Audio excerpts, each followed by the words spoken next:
인생도 그렇지만 신앙도 경주에 비유를 합니다. 경기를 아주 잘 달리는 사람이 있죠. 경지를, 인생을 아주 멋지게 잘 달린 사람이 있습니다. 성경에도 보면 사도 바울은 표대를 딱 정해놨고, 그러니까 자기가 달려갈 목표를 딱 정해놓고 정말 잘 달렸습니다. 그리고 나서 사도 바울이 나중에 이렇게 말합니다.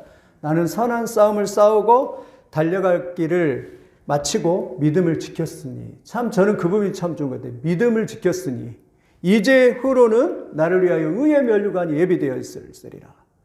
여러분, 한 사람이 마지막 탁 눈을 감는데 환희 가운데 죽어요. 왜냐하면 나는 믿음을 잘 지켰다. 이제 오늘은 하나님 앞에 딱 갔을 때 하나님께서 씌워줄 면류관을 딱 바라보면서 야, 됐다. 나는 정말 잘 달렸다. 이렇게 탄성을 지를 그 생각을 하면서 이렇게 살아갔던 사람이 바로 사도 바울입니다. 그런데요, 이렇게 믿음 생활 잘하는 사람이 있는 반면에 어떤 사람은 중간에 하나님을 떠나가고 어떤 사람은요, 하나님을 경험하지 못하고 떠나가요. 그리고 낙심하게 돼요. 어떤 사람은 에이, 하나님도 없네. 신앙생활 잘하다가 하나님 없네. 이러면서 그냥 떠나갑니다. 중간에 탈락하는 사람이 많이 있습니다.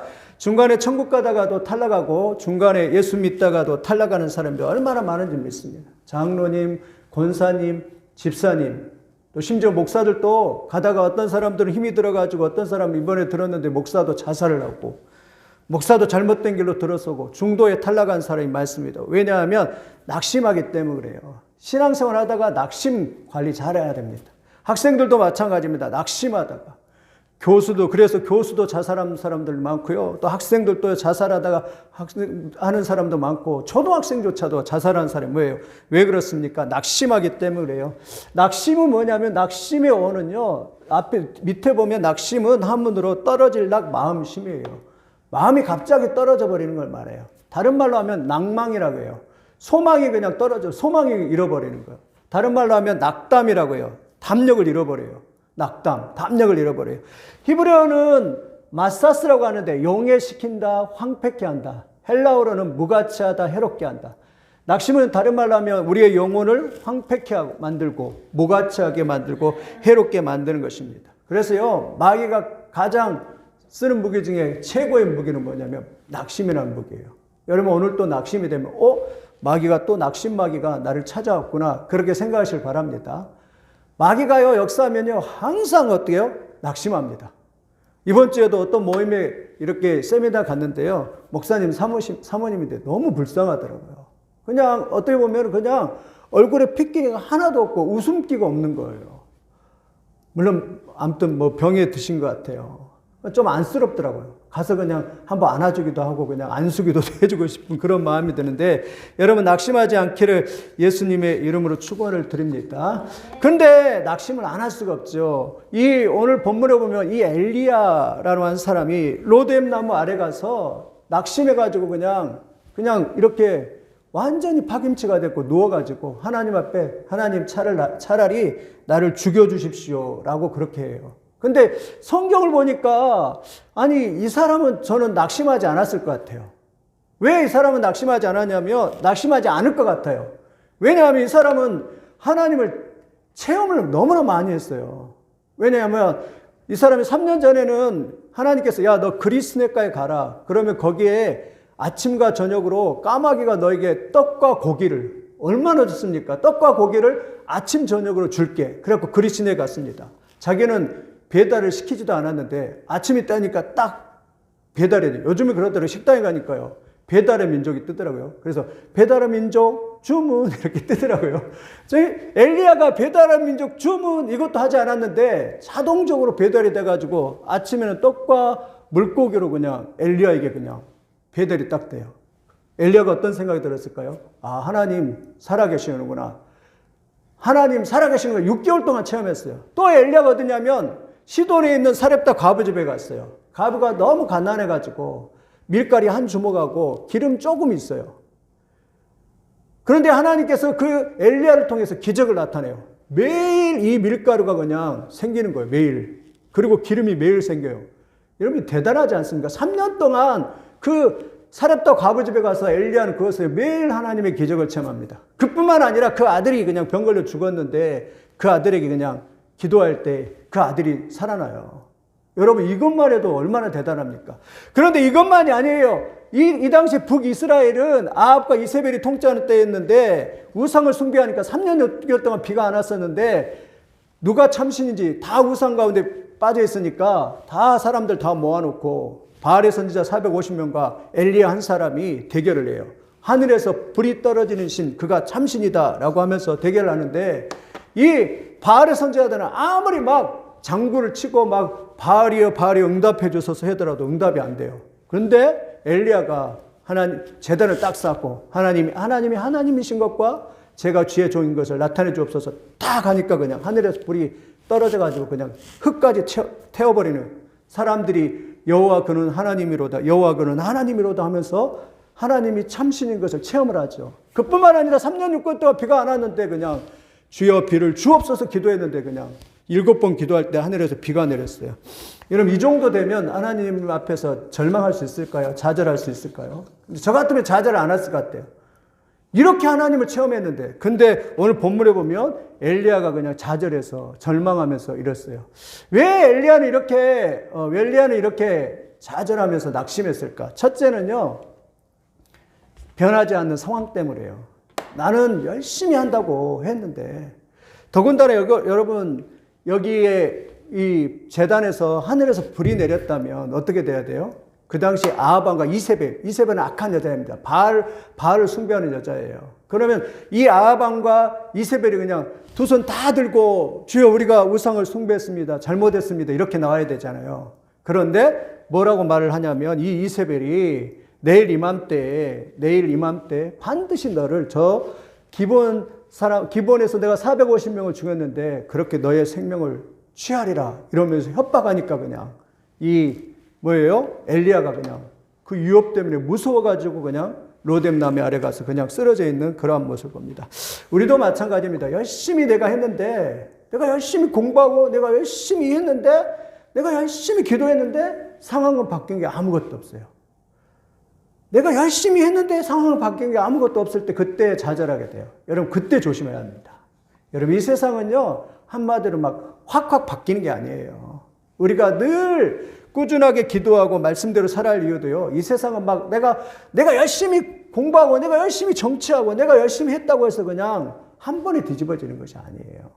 엘리야도 마찬가지예요. 내가 하늘에서 불이 떨어졌으니까 3년 6개월 동안 비가 안 오다가 비가 왔으니까 그냥 바뀌어야 되잖아요. 바뀐 게 아무것도 없어요. 여전히 이스라엘 백성들은 우상 숭배하고 여전히 이세벨은 하나님을 섬기지 않고 하나님 믿는 선지자를 죽이고 이런 상황들이에요. 여러분 이럴 때 낙심하지 않기를 예수님의 이름으로 축원드립니다. 결과가 즉시 나타나지 않는다고 낙심하지 말고 더 열심히 최선을 다하시기 바랍니다. 누가 그랬냐면 대부분 믿음이 역사적으로 믿음의 사람들이 그랬던 것 같아요. 우리가 잘 알고 있는 마틴 루터 알잖아요. 마틴 루터가 종교개혁 마지막 단계에 완전히 지쳐갖고 그날 지쳐가지고 그냥 침대에 누워있는 거예요. 침대에 누워있으니까 이 폼베라라고 하는 이 부인이 상복을 딱 입고 누구 죽으면은 검은 옷을 입잖아요. 특히 애국교회 가보면 영화 보면 그러잖아요. 검은 옷을 딱 입고 그날 상복을 입고 그냥 방에 들어온 거예요. 그러니까 마틴 루터가 아니 여보 오늘 누가 돌아가셨냐고 무슨 죽은 사람이 있냐고. 그러니까 네 그렇다고. 내가 보니까 당신이 그렇게 지치고 당신이 그렇게 있는 걸 보니까 당신이 믿는 하나님이 돌아가셨다고. 당신이 믿는 하나님이 돌아가셨다고 그런 거예요. 그 마틴 루터가 깜짝 놀란 거예요. 그리고 충격을 받아서 마틴 루터가 다시 일어나서 이렇게 열심히 했다라는 그러한 이야기가 있습니다. 여러분 낙심하지 않기를 예수님의 이름으로 축원을 드립니다. 내가 하던 대로 열심히 했는데 이렇게 안 됐을 때 이렇게 낙심하게 돼. 그래서 성령은 뭐라고 말을 하냐면 우리 한번 히브리서 10장 38절 39절 읽어보겠습니다. 같이 읽어보겠습니다. 크게 읽습니다. 시작. 의인은 크게요. 시작. 오직 나의 의인은 믿음으로 말미암아 살리라. 또한 뒤로 물러가면 내 마음이 저를 기뻐하지 아니하리라 하셨느니라. 우리는 뒤로 물러가 침륜에 빠질 자가 아니요 오직 영혼을 구원함에 이르는 믿음을 가진 자리라. 뭐예요? 우리는요 믿음으로 말미암아 산대요. 뒤로 물러나면 하나님이 기뻐하지 않은데요. 그리고 우리는 침륜에 빠질 자가 여러분 항상 여러분한테 그래. 나는 침륜에 빠질 자가 아니라 믿음 안에서 구원함에 이르는 믿음을 가진 자라는 것을 잊지 마시기를 예수님의 이름으로 축원드립니다. 그래서 뒤로 물러나지 말고 앞으로 전진하여 이렇게 나아가는 때 승리하게 됩니다. 그러니까 엘리야조차도 그렇게 하나님을 잘 믿다가 자기가 그렇게 열심히 했는데 상황이 바뀌지 않으니까 좌절하고 낙심했던 걸 이렇게 볼 수가 있습니다. 여러분도 내 뜻대로 안 되고 내 마음대로 안 될 때 그때 낙심하지 말고 어때요? 더 하나님 앞에 나가서 승리하는 여러분들이 되시기를 예수님의 이름으로 축원드립니다. 두 번째는 엘리야가 낙심했던 이유는요. 열왕기상 19장 3절 보니까 우리 같이 읽어보겠습니다. 시작. 그가 이 형편을 보고 일어나 자기의 생명을 위하여 도망할. 두 번째는요. 하나님을 보지 않고 자기 자신을 바라봤기 때문에 그래요. 저도 그런 것 같아요. 제 경험상으로도요. 언제나 그런 것 같아요. 내 환경과 상황을 바라보면 언제나 절망합니다. 근데 누구를 바라봐야 돼요? 하나님을 바라보는 거예요. 여러분 우리 신앙은 뭐냐면 하나님을 바라봅니다. 내 자신을 보면 아마 엘리야도 그랬을까요? 노뎀나무 아래 내 자신을 바라보니까 굉장히 초라해요. 왜 다른 사람 자기하고 같이 신앙생활하는 사람 한 사람도 없어요. 하나님한테 그랬잖아요. 나만 나이다. 돈도 없고 정치적인 백도 없고 그리고 이세벨이 죽은다 하니까 그냥 도망쳐갖고 100km나 도망쳐갖고 그렇게 나무 밑에 초라하게 앉아있고 자기를 도와줄 사람도 없고 자기는 그렇게 인생의 허무와 가운데 있는 이 엘리야의 자기 모습을 보여요. 왜 그래요? 자기 자신을 보이니까. 신앙생활은요, 자기를 보는 거 아니에요. 인간은요, 다 똑같습니다. 늘 부족합니다. 연약합니다. 신앙은 뭐냐면 하나님을 크게 바라보는 거예요. 크신 하나님을 바라보는 거예요. 그리고 보잘것없는 내 자신을 인정하는 거예요. 나는 부족하고 나는 연약하구나 인정하는 거예요. 그래서 신앙생활할 때 성령 충만이 이런 거예요. 하나님은 돋보기처럼 크게 보여야 돼요. 하나님이. 근데 나는 어때요? 적어야 돼. 이게 정상이에요. 근데 반대로 엘리야는 어떻게 했냐면 나와 형편은요 크게 바라보였어요. 나는 크게 보이는 거예요. 그런데 하나님은 그냥 찌끔하게 점처럼 보이는 거예요. 신앙생활 어떤 게 잘한다? 신앙은요 하나님을 뭐예요? 크게 보이는 거예요. 하나님이 크게 보여요. 하나님이 그냥 이따하게 크게 보여서 하나님만 생각이 나는 거예요. 하나님이면 된다. 하나님이면 모든 것이 충만하다. 이게 느껴지는 거예요. 그리고 내 자신은 그냥 아무것도 아니어도 괜찮은 거예요. 여러분 하나님이 크게 보이시기를 예수님의 이름으로 축원을 드립니다. 어떤 사람은 신앙생활 잘 나가다가도요. 내가 엄청 크게 보이는 사람이 있어요. 근데 실패하는 겁니다. 누가 크게 보여야 되고 하나님이 이렇게 크게 보여야 되는 줄 믿습니다. 그래서 성령 충만이 뭐예요? 하나님이 크게 보이는 거예요. 그리고 나는 작게 보이는 것입니다. 여러분 하나님이 여러분 앞에 크게 보이시기를 예수님의 이름으로 축원드립니다. 그래서 내 상황과 형편이 더 잘 보일 때 그럴 때 우리는 조심해야 돼요. 그때 시인들은 어떻게 그 문제를 해결했냐면 시인들이 낙심할 때 이렇게 말합니다. 우리 한번 같이 읽어보겠습니다. 시편 42편 5절입니다. 시작.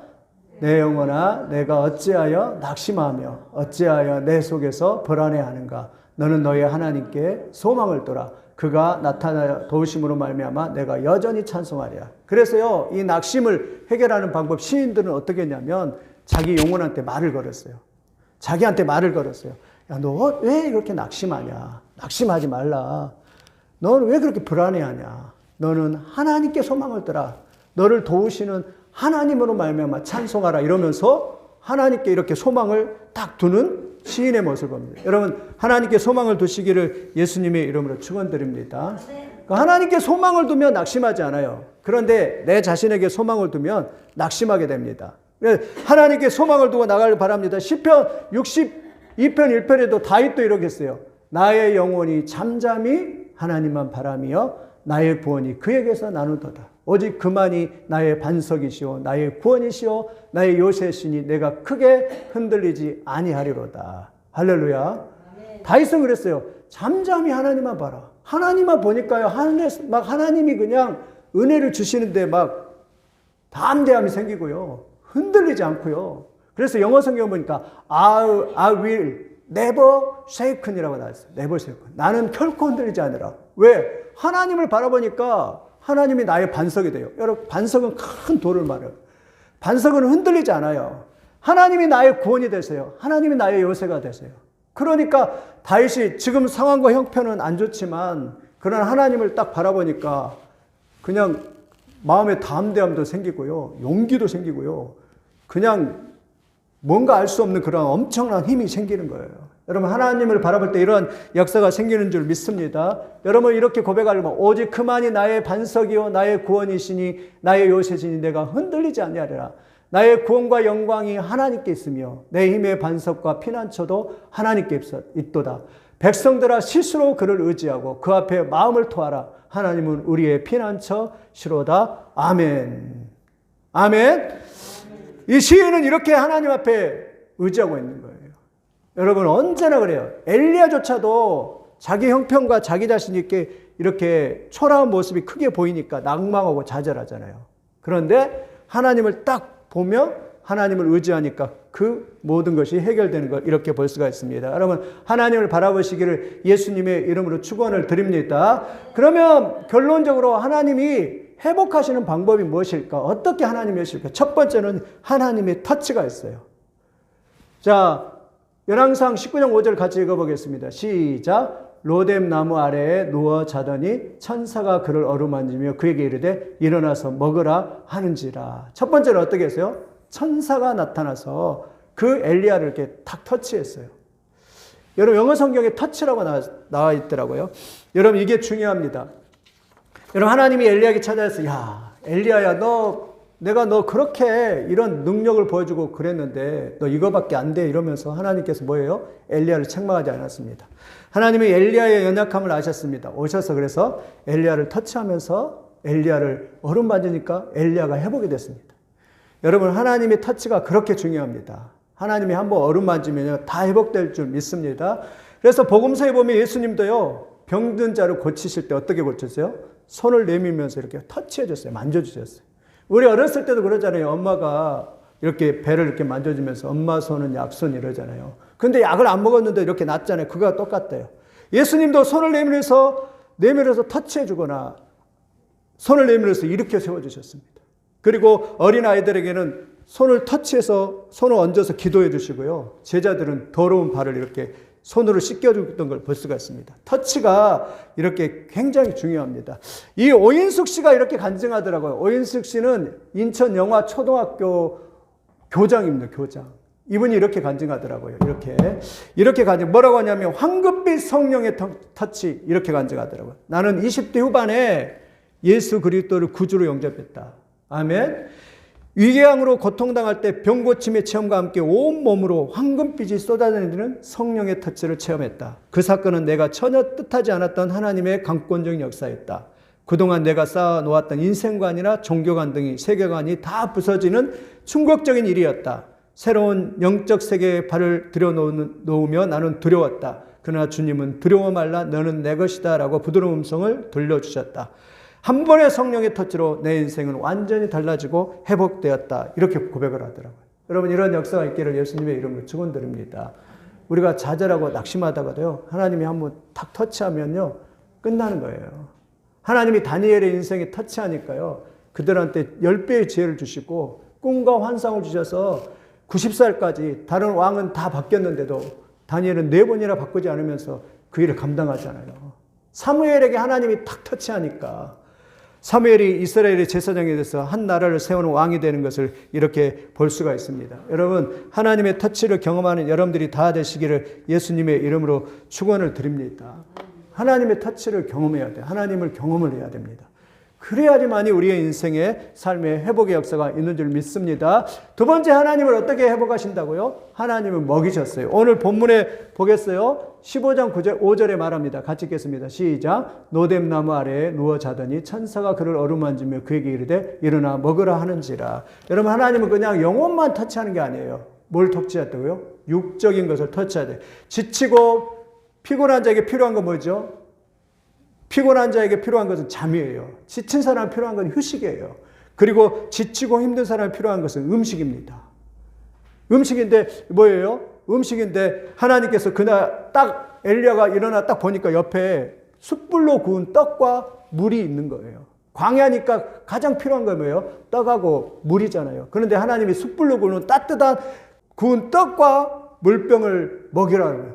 한 번, 얼마나 지쳤던지 한 번만이 아니라 두 번이나 그냥 하나님께서 숯불에 구운 떡과 그리고 물을 주시면서 먹으라 이러니까 이 엘리야가 일어나서 40일 동안 그냥 먹지도 않고 그냥 40주야를 달려서 저 브엘세바에 이르렀다라고 그렇게 말해요. 하나님이 한 번 터치해서 이 먹을 것을 주시니까 이렇게 완전히 회복되고 있는 그러한 엘리야의 모습을 이렇게 볼 수 있습니다. 여러분에게도 하나님의 터치와 그러한 축복의 역사가 있기를 예수님의 이름으로 축원을 드립니다. 그래서요, 우리 음식도 여러분 잘 먹어야 됩니다. 하나님이 우리의 몸도, 토마스 칼라일은 이런 말을 했어요. 우리의 우주에는 성전이 하나뿐인데, 이게 굉장히 중요한 말이에요. 우주에는 성전이 하나뿐인데 그것은 우리 자신의 몸이라고 말해요. 여러분, 우리 자신의 우주의 하나뿐인 몸인데 그것은 성전인데 그 성전은 우리 몸이래요. 여러분, 몸이 성전인 것을 믿으시길 바랍니다. 우리의 몸이 어떤 성전이요? 성령이 거하시는 전이에요. 그래서 우리의 몸도요, 소중하게 다뤄야 됩니다. 몸도 거룩하게 다뤄야 됩니다. 그러한 역사가 있기를 예수님의 이름으로 축원을 드립니다. 마지막 세 번째는 하나님께 회복하시는 방법은 사명을 확인시켜 주셨어요. 엘리야에게 열왕기상 19장 16절을 보니까 너는 또 임시의 아들 에후에게 기름을 부어 이스라엘 왕이 되게 하고 또 아벨 모올라 사밧의 아들 엘리사에게 기름을 부어 너를 대신하여 선지자가 되게 하라. 그 말은 무슨 말이냐면, 엘리야야, 너 아직 너가 스스로 자살하고 끝마치려고 하는데 너 아직 너의 인생의 마침표를 찍을 때가 되지 않았어. 아직 너에게 사명이 있단다. 너는 살아야 될 이유가 있단다라고 사명을 주셨어요. 그 사명은 뭐냐?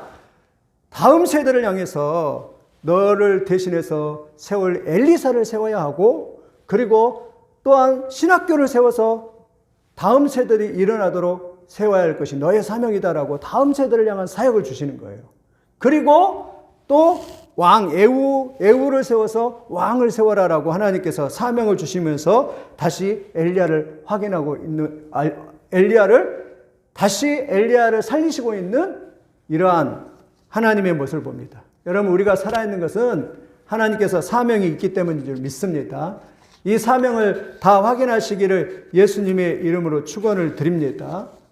왜 엘리야는, 그래서 하나님은 사명으로 다시 이렇게 살리시면서, 야, 사명자는 죽지 않는다. 사명자는 낙심하지 않는다. 다시 일어나라 이러면서 사명회로 이끌면서 너가 앞으로 이제 너 해야 될 일은 너 다음에 이 어둠의 세상을 이어서 사역할 다음 사역자를 세우고, 그리고 왕도 기름 부어 세우면서 너가 마지막까지 잘 달려서 승리하라 이러면서 하나님은 엘리야를 이렇게 회복시키고 있는 그러한 모습을 이렇게 볼 수가 있습니다.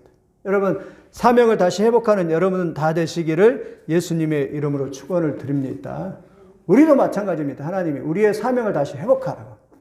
우리가 기도해야 될 사명, 더 하나님 앞에서 또 영광 돌리기 위해서 믿음 생활을 잘해야 될 사명, 그리고 하나님 앞에서 열심히 거룩함을 가지고 하나님의 뜻을 이루는 사명이 우리에게 남아있어요. 그러면서 다른 사람 앞에 하나님을 증거하면서 내가 하나님의 말씀대로 하나님의 뜻대로 이렇게 살았더니 하나님께서 이렇게 은혜 주셨다고 하면서 사람들 앞에서 하나님을 증거할 그러한 사명이 남아있다라는 것을 여러분 기억하시기를 예수님의 이름으로 축원을 드립니다. 말씀을 마치면은 엘리야, 참 여러분, 엘리야 같으면은 낙심하지 않았을 것 같잖아요. 그런데 그런 엘리야도 낙심했어요. 근데 야고보서에 보니까 엘리야는 우리와 성정이 똑같은 사람이라고 했어요.